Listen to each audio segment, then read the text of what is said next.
ఇప్పుడు ఈ రకమైనటువంటి ఫలితాలు వస్తున్నాయి. శివరాచార్య గారు మీరు చాలా వరకు చాలా ఎన్నికలు చూశారు, చాలా సర్వే సంస్థలని ఆయన గడిచిన ఎన్నికల్లో చాలా సంస్థలు చేస్తున్న సర్వే సంస్థలను చూశారు, వాళ్ళ అనాలిసిస్ చూశారు, వైఫల్యాలని ఫలితాలని అన్నీ చూశారు. ఇప్పుడు మనం మాట్లాడుకుంటాం మధు గారిది బీకాన్ సంస్థకు సంబంధించిన సర్వేని మీరు ఎలాగా దాన్ని జడ్జ్ చేస్తారు? ఒక సంస్థ ఒక స్ట్రాటజీ పెట్టుకుంటుంది, ఒక ఫిలాసఫీతో పోతుంది. మధు గారు చెప్పిన దాంట్లో ఏమన్నారంటే సర్వే చేసే వాళ్ళని జోకర్లుగా చూస్తారు అని ఒక మాట అన్నారు. దాన్ని నేను నిర్విధంగా ఖండిస్తాను అనమాట.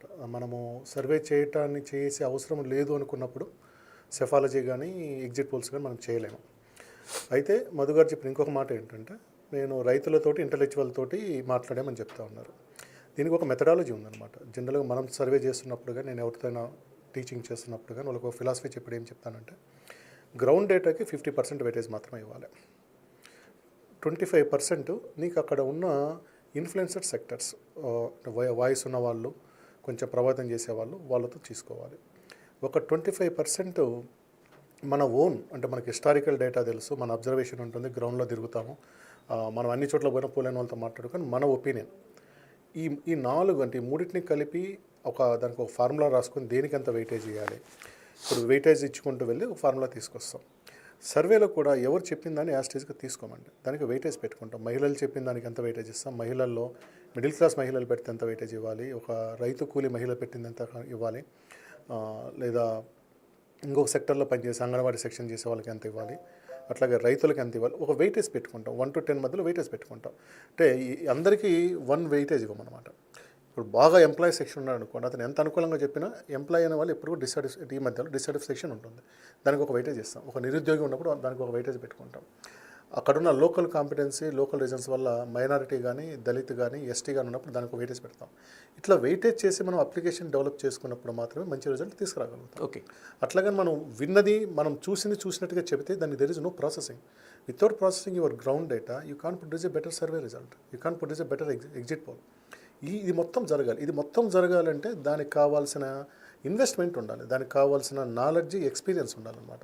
దానివల్లనే చాలా తక్కువ సంస్థలు మనం ఎప్పుడైతే మనం మై యాక్సెస్ ఇండియాని ఈ రోజు కానీ గట్టిగా చూసుకుంటున్నామో, అట్లాగే రాజ్దీప్ సర్దే ఇండియా టుడే వాళ్ళు ఇది చేస్తున్నారు కాబట్టి కొన్నిసార్లు ఫెయిల్ అయ్యి ఉండొచ్చు, కానీ 90-95% యాక్యురసీ వస్తూ ఉంటుంది దానికి. అది ఈ ఫెయిల్ కావడానికి ఎవరైతే మన ఇండివిజువల్ ఒపీనియన్ 25% అని చెప్తాను చూసారా, దానివల్లే నేను హర్యానాలో వీళ్ళందరూ ఫెయిల్ అయ్యారు అనుకుంటున్నాను. హర్యానాలో గ్రౌండ్లో క్లియర్గా యాంటీ బీజేపీ ఉంది, బీజేపీ ఓడిపోతుందని ఉంది, అది చూశారు అందరూ. కానీ బీజేపీ చేసిన గ్రౌండ్ వర్క్ని, తర్వాత కాంగ్రెస్ చేసిన ఓవర్ కాన్ఫిడెన్స్ని అకౌంట్లో తీసుకోలేకపోయారు. కాదు శివ గారు, ఇప్పుడు మధు గారు చెప్పినట్టు చాలా వరకు గుమ్మనంగా ఉంటుంది వాటర్. ఎంత గుమ్మనంగా ఉంటున్నాడంటే ఎవరు అడిగితే వాళ్ళ మైండ్ సెట్ కావచ్చు, లేకపోతే వాళ్ళ పల్స్ కావచ్చు తెలుసుకొని, అటు మీడియా కావచ్చు, లేకపోతే మీడియా ఇటువంటి చేస్తున్న ఎగ్జిట్ పోల్స్ చేస్తున్న సంస్థలు కావచ్చు, వాళ్ళ పల్స్ తెలుసుకొని మాట్లాడే పరిస్థితులు కొన్ని వస్తున్నాయి. కరెక్ట్. కొన్ని మీ ఉద్దేశంలో ఎంతమందిని సర్వే చేయాలంటే ఒక కాన్స్టిట్యున్సీలో ఒక 2 లక్షల మంది ఓటర్లు ఉన్నారు, మీరే చెప్పాలి. ఎందుకంటే చాలా వరకు ఇటువంటి సర్వే సంస్థలన్నీ చేస్తున్నది వాళ్ళు ఎక్కువ శాంపిల్స్ పైన మేము ఆధారపడుతున్నామని చాలామంది ఆ శాంపిల్స్ కూడా బయట పెడుతున్నాయి. నేను తెలంగాణ ఎన్నికల్లో ఒక ఆయనతో పనిచేశాను, సీనియర్, దాదాపు 55-60 ఏళ్ళు ఉంటాయి ఆయన. ఈ ఇండస్ట్రీలో చాలా రోజులుగా ఉన్నారు. నేను 45,000 శాంపుల్స్ తీపిచ్చానండి అన్నారు. మొదట సైలెంట్గా ఉన్నారు. తర్వాత ఇంకో చోట ఇదిగో ఈ ఊళ్ళో మనం 51,000 తీసిచ్చామన్నారు. సార్ అంత సర్వే చేయటం ఎందుకు, వాళ్ళకి మీరే డబ్బులు పంచి మీరే ఓట్లు ఇస్తే ఎన్నిక అయిపోద్ది కదా, 51,000 వస్తే ఎన్నిక అయిపోయినట్లే కదా, దీని సర్వే ఎందుకు అంటారు. లేదంటే దీనికి ఉందన్నారు. మీకు ఎప్పుడైతే సర్వే సైజు పెరుగుతుందో మీ అన్డెసిసివ్నెస్ పెరుగుతుంది. మీరు 50 మందితో మాట్లాడి 30 వాయిస్లు విన్నప్పుడు, 30 అభిప్రాయాలు వచ్చినప్పుడు ఏది కరెక్ట్ అని మీరు నిర్ణయించుకోలేరు. దీనికి ఒక ఫిలాసఫీ, ఒక సైంటిఫిక్ అప్రోచ్ ఏముందంటే 1.5% నుంచి 2% మాత్రమే సర్వే శాంపుల్ తీసుకోవాలి. ఒక 2 లక్షల ఓటర్లు కనుక ఉంటే 2,000 ఓట్లు మాత్రమే చేయాలి. ఈ శాంపుల్ చాలామంది తెలియక 3,000, 4,000, 5,000 తక్కువ మందితో చెప్తే ఎట్లా వస్తుంది కాదు. అయితే ఈ 2,000 మంది ఎవరు అనేది ఆ సర్వే సంస్థ సర్వే పోకముందు డిసైడ్ చేయాలి. దీన్ని రిప్రజెంటేటివ్ శాంప్లింగ్ అంటారు. రిప్రజెంటేటివ్ శాంప్లింగ్ అంటమాట. మన ఓటర్ లిస్ట్ ఒక సర్వే సంస్థను మీరు ఎవరైనా మీరే క్లయింట్ అయ్యి మీరు ఎన్నికల్లో పోటీ చేస్తూ ఒక సర్వే సంస్థ దగ్గర మీరు సర్వేకి పోతున్నారు అనుకోండి, మీరు నెంబర్ 1 వాళ్ళని అడగాల్సిందంటే నా కాన్స్టిట్యున్సీకి సంబంధించిన ఓటర్ లిస్ట్ నాకు ఇవ్వండి అని అడగండి. అక్కడ వాళ్ళ బలం తెలిసిపోతుంది.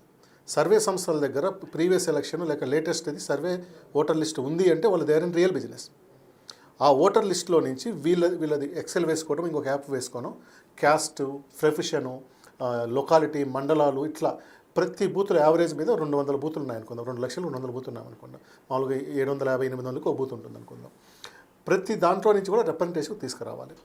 మనం పోయినప్పుడు కొంతమంది మహిళలు వచ్చి మాట్లాడరు. అప్పుడు మనం ఏం చేయాలి? దానికి ఆల్టర్నేట్ కంటింజెన్సీ ప్లాన్ ఇంకొక 500 ఎక్స్ట్రా పెట్టుకోవాలి. ఇట్లా డిజైన్ చేసుకొని సర్వే చేయగలిగితే సర్వే ఎప్పటికీ ఫెయిల్ కదా. వాళ్ళు ఎంత గుమ్మనంగా ఉండని ఒక సర్వేకి మినిమం 20 నిమిషాల నుంచి 30 నిమిషాలు మాట్లాడాలి. మీరు ఐడెంటిఫై చేస్తున్నారు ఎవరితో మాట్లాడాలి. మీకు రోడ్డును కనపడే వాళ్ళనో టీంకు దేనికో వాళ్ళతో మాట్లాడే లాభం లేదు. ఏం చేస్తారు, చాలా సర్వే సంస్థ ఏజెన్సీలో చెట్టు కింద కూర్చొని జియో ట్యాగింగ్ ఒకటి ఉంటుంది, అక్కడి నుంచి 10 అడుగులు పోతే ఇంకొకటి, ఇంకో 5 పోతే ఇంకొకటి పెట్టుకొని అక్కడే కూర్చొని ఒక 100 150 కొట్టేస్తారు. దానివల్ల సర్వేలు ఫెయిల్ అవుతున్నాయి. దానికి మళ్ళీ ఇక్కడ 2 కారణాలు ఉంటాయి. వానికి సరైన పేమెంట్ ఇవ్వాలి, సరైన మానిటరింగ్ ఉండాలి. అవి ఇంకా అది అంత మానిటరింగ్ విషయాలు దాంతో మన మధు గారు చెప్పినట్లు జోకర్లుగా మిగులుతున్నాయి. దాంతో మనం ఏకీపించాల్సిందే కదా. ఎట్లా అవుతారు? గత ఎన్నికలు మనం జమ్మూ కాశ్మీర్ ఎన్నికలు చూసాం, హర్యానా ఎన్నికలు చూసాం. జమ్మూ కాశ్మీర్లో అందరూ కరెక్ట్ అయ్యారు, పెద్ద సంస్థలన్నీ. హర్యానాలో అందరూ ఫెయిల్ అయ్యారు. ఫెయిల్ కావడానికి ఒక స్పెసిఫిక్ రీజన్ ఉంది అక్కడ, అంతే. కానీ మరి మిగిలిన ఎన్నికలు అందుకు చాలా వరకు 80% పెద్ద సంస్థలు ఇప్పుడు కూడా సరే కరెక్ట్ అవుతాయి. 2 సందర్భాలు వాళ్ళు ఫెయిల్ అయ్యారు. ఎప్పుడంటే 2015 ఢిల్లీ ఎన్నికలు, తర్వాత వచ్చిన బీహార్ ఎన్నికలు. బికాస్ ఆఫ్ మోడీ మేనియా అని వాళ్ళ బుర్రలోకి ఎక్కింది. మోడీ బీజేపీ ఓడిపోదన్న భ్రమలో ఉండి వాళ్ళు అట్లా వేసుకుంటారు. 400 వస్తాయని చెప్పేసి ఇప్పుడు కూడా ఏమన్నారంటే మోడీకి ఇమేజ్ పడిపోయింది కాబట్టి మోడీ ఓడిపోతున్నాడు, బీజేపీ కాదు మోడీ ఓడిపోతున్నాడు కాబట్టి హర్యానా అంటే they went under some influence. ఆ 25% నేను చెప్పాను చూసిన వెయిటేజీ అక్కడే దెబ్బ కొట్టింది ఇలా సర్వేలను. మీరేమంటారు మధు గారు? ఎందుకంటే సెఫాలజీ అనేది ఒక సైంటిఫిక్ రీజన్ అనేది మనకు కనిపిస్తుంది అన్నిట్లో. దాదాపుగా మనకి శివగారు చెప్తున్నట్టు రిప్రజెంటేటివ్ ఆఫ్ శాంపిలింగ్ అనేది చాలా కీలకంగా ఉంటుంది అంటున్నారు. మరి మీ సర్వేలో డైరెక్ట్ ఓకే సైంటిఫిక్గా బుక్కిష్ నాలెడ్జ్గా